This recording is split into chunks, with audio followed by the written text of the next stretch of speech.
Hello friends, তোমরা সবাই কেমন আছো? আশা করি ভালোই আছো। আমি তোমাদের সামনে আরেকটা ছোট্ট মিনি ব্লগ নিয়ে চলে এসেছি। আশা করি তোমরা বুঝতেই পারছো আজকে আমি একটু মাথার তেল বানাবো। তো দেখো, তার জন্য নিয়ে নিয়েছি নারকেল তেল, আর এখানে নিয়েছি জবা ফুল, কারি পাতা, আমলকি, মেথি, অ্যালোভেরা, পেঁয়াজ নিয়েছি একটা। প্রথমে দেখো, আমি অ্যালোভেরাটাকে কি করছি, সাইড থেকে একটু জাস্ট কাঁটাগুলোকে ছাড়িয়ে নেব। নিয়ে তারপরে অ্যালোভেরাগুলোকে আমি পিস পিস করে টুকরো টুকরো করে কেটে নিয়েছি। ঠিক আছে, তোমরা চাইলে ছাড়িয়ে ভেতরে এটাও বের করে নিতে পারো, বাট না বের করলেও চলে। এরপর দেখো, আমি আমলকিগুলোকে কি করেছি, একটা গ্রেটার নিয়েছি, নিয়ে তার মধ্যে আমলকিটাকে ঘষে নেব। নিয়ে পুরো আমলকিটাকে ঘষে বের করে নিয়েছি, দেখতেই পাচ্ছ।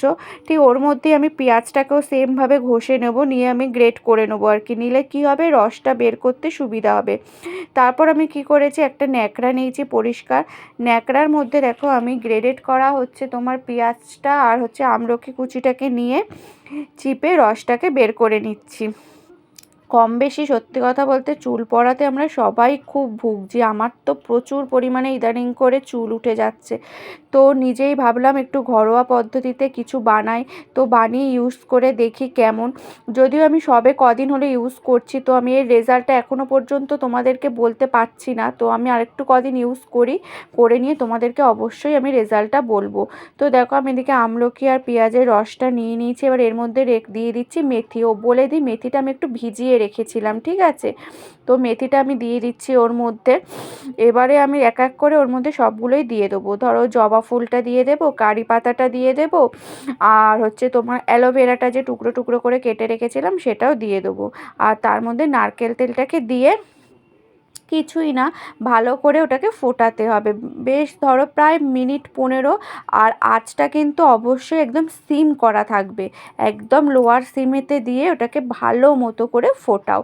ওটা দেখো, আমরা আমলকি দানাটা আর পেঁয়াজের কয়েকটা খোলা খুলে গেছিলো, তো ওগুলো ওর মধ্যে দিয়ে দিয়েছিলাম, নাথিং এলস।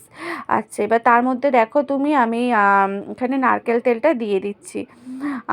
দেওয়ার পরে ওটাকে ভালো করে জাস্ট ফোটাবে।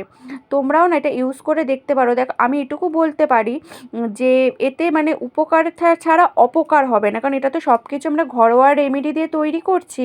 তো এতে কোনো অপকার নেই, জানো তো। বাইরের ওই কেনা তেলগুলো ইউজ করার থেকে আমার মনে হয় এরকমভাবে বানিয়ে বাড়িতে যদি ইউজ করা যায় তো অনেকটা উপকারে আসে। যদিও আমাদের আজকাল সময় অনেকের হাতেই অনেক কম, তো আমাদের কারোরই এত ধৈর্য নেই। অ্যাকচুয়ালি আমারও ছিল না, বাট ইদানিং করে এত ভুগছি, তো বাধ্য হয়ে এক প্রকার বলতে পারো আমি এটা বানিয়েছি।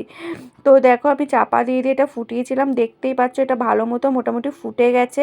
তারপরে আমি এটাকে তোমার রেখে দিয়েছিলাম, মানে তখনই আমি ওটাকে ছেঁকে নিই, সেই বেলাটা রেখে দিয়েছিলাম। দিয়ে ঠান্ডা করে বিকালবেলা আমি ওটাকে আবার মানে একটা তোমার ওই ছাঁকনির মধ্যে দিয়ে ভালো মতো ছেঁকে, দেখতেই পাচ্ছ তেলটা পুরো একদম তোমার মানে সমস্ত কিছু।